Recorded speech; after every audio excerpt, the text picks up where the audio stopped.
벌써 4주를 보내고 오늘부터 부활 제5주일을 부활 제5주일부터 이 독서와 기도의 많은 부분은 주님 부활의 경축에서 부활 시기의 정점인 오순절 성령 강림의 준비로 옮겨가게 됩니다.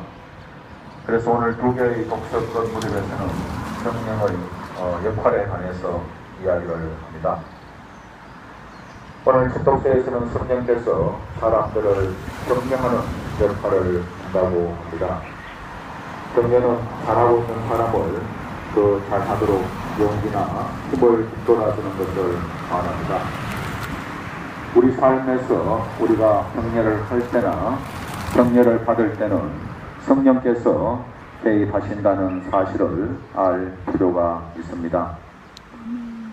두 번째 독서에서는 성령께서 예수님께서 우리 안에 머무르신다는 것을 깨닫도록 하는 역할을 한다고 이야기합니다.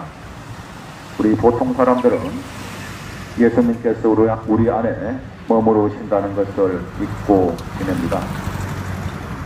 하지만 먼저 예수님께서 우리 안에 머무르신다는 것을 깨닫기도 합니다.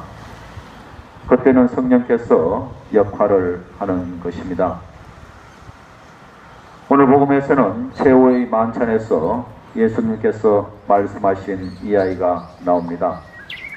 최후의 만찬에서 예수님께서는 우리가 매일 봉헌하는 미사를 제정하셨습니다. 교회는 미사 안에서 성령께서 어떤 역할을 하는지 보여주기 위해서 오늘 복음을 배치하겠습니다. 오늘 포도나무 비유에서 포도나무를 가꾸는 농부이신 성부의 역할이 나오고 포도나무이신 성자의 역할은 나오는데 성령의 역할은 나오지 않습니다. 하지만 이 비유에서 성령의 역할을 유추해 볼 수 있습니다. 성령은 땅 밑에서 올라오는 물의 역할을 합니다. 이 물은 줄기를 통해서 모든 가지에게 공급됩니다. 가지가 줄기에 연결되어 있다는 것을 느끼는 때는 가지가 줄기를 통해서 물을 공급받을 때입니다. 물이 공급될 때 그 가지는 줄기에서 물이 온다는 것을 알고 줄기의 존재를 느낍니다. 그리고 그 물을 공급하는 사람의 존재를 알게 됩니다.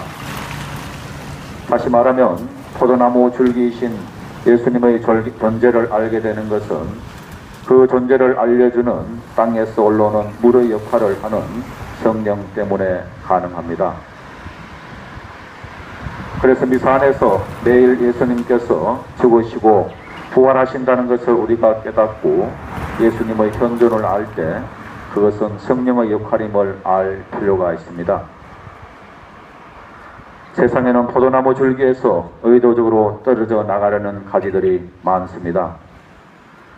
불을 자초한 결과로 시간이 지나면서 말라 죽어가는 가지들을 보게 됩니다. 이에 반하여 포도나무 줄기에 붙어 있지만 성령의 물을 공급받지 못한 채 죽어가는 가지들이 많습니다.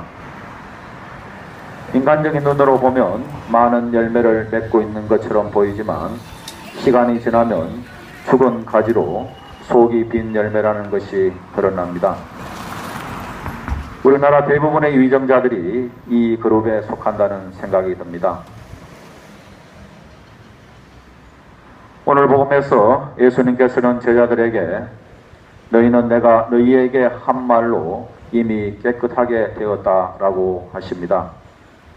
이 말씀은 예수님 당시의 제자들은 이미 성령의 물을 공급받아 많은 열매를 맺었다는 것을 이야기합니다.